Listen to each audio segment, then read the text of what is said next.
Long live, long live. Asu long live. Long live, long live. Panagongan Jilah Satu Jantah Zindabad. Zindabad, zindabad. Jilah Satu Jantah Zindabad. Zindabad, zindabad. Ancalik Satu Jantah Zindabad. Zindabad, zindabad. Bhakti Vibhag hai hai. Hai, hai, hai, hai. Bhakti Vibhag hai hai. Hai, hai, hai. Bhakti Vibhag hai hai. Hai, hai, hai, hai.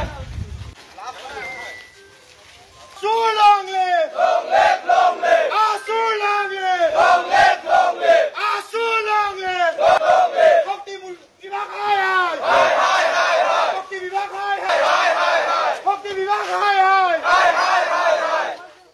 Zindabad. Zindabad, zindabad. Ancalik Satu Jantah Zindabad. Zindabad. Asu long live. Long live, long live.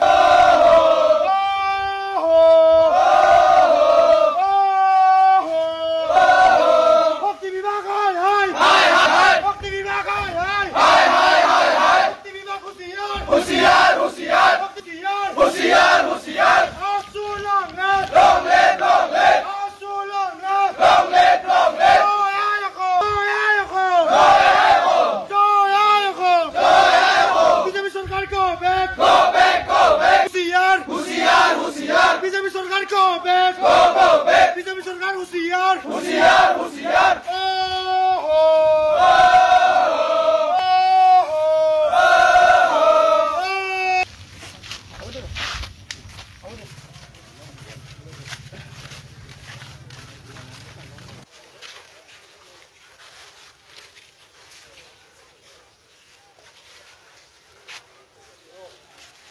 Assam ছাত্ৰ সন্থাৰ আহ্বান মৰ্মে সমগ্ৰ অসমতে প্ৰতিখন আঞ্চলিক ছাত্ৰ সন্থাই যি বিদ্যুতৰ যি মাচুল বৃদ্ধি আৰু যি নিয়মভাৱে যি বিদ্যুতৰ যোগান ধৰি আছে বিদ্যুৎ বিভাগে তাৰ প্ৰতিবাদত সমগ্ৰ অসমতে আজি বিদ্যুৎ বিভাগৰ তথা শক্তি বিভাগৰ প্ৰতিকৃতি দাহ কৰি প্ৰতিবাদ সাব্যস্ত কৰা হৈছে আৰু আমি সদৌ গোৱালপাৰা জিলা ছাত্ৰ সন্থাৰ অন্তৰ্গত ধূপধাৰা আঞ্চলিক ছাত্ৰ সন্থায়ো ধূপধাৰাস্থিত এপিডিচিএলৰ মুখ্য কাৰ্যালয়ৰ সন্মুখত যি শক্তি বিভাগৰ প্ৰতিকৃতি দাহ কৰি আমি প্ৰতিবাদ সাব্যস্ত কৰিছোঁ আৰু আমি স্পষ্টতাৰে জনাব বিচাৰিছোঁ যে বিদ্যুৎ বিভাগে যি তেওঁলোকৰ বিদ্যুতৰ মাচুল যি বৃদ্ধি কৰিছে এয়া অতি শীঘ্ৰে তেওঁলোকে এই বৃদ্ধিটো কমাওক তাৰ লগতে এটা কথা আহ্বান জনাইছোঁ যে ৰাইজে আমাৰ ওপৰত অভিযোগ আনিছে যে যি বিলৰ ক্ষেত্ৰত তেওঁলোকৰ যি অনিয়ম হৈছে এই অনিয়মসমূহ তেওঁলোকে অতি সোনকালে তেওঁলোকে ঠিক কৰক আৰু তাৰ লগতে অসম চৰকাৰলৈ এটা আহ্বান বিভিন্ন অত্যাৱশ্যকীয় সামগ্ৰীৰ লগতে যি বিদ্যুতৰ আচলতে মাচুল বৃদ্ধি হৈছে এয়া সাধাৰণ জনতাক আচলতে মধামৰ সাধাইছে আৰু ইয়াৰ বিৰুদ্ধে আমাৰ এই প্ৰতিবাদ আজি সাব্যস্ত কৰা হৈছে আৰু আমি তেওঁলোকৰ প্ৰতি এটা আহ্বান যে আহি থকা দিনত যদি এই বিদ্যুতৰ বৃদ্ধি যি মাচুল বৃদ্ধি কৰি আছে তাত যদি তেওঁলোকে নিয়ন্ত্ৰণ নলয় তেতিয়াহ'লে আমি অনাগত দিনত ইয়াতকৈ ভয়াৱহ কাৰ্যসূচী ৰূপায়ণ কৰিবলৈ বাধ্য হ'ম।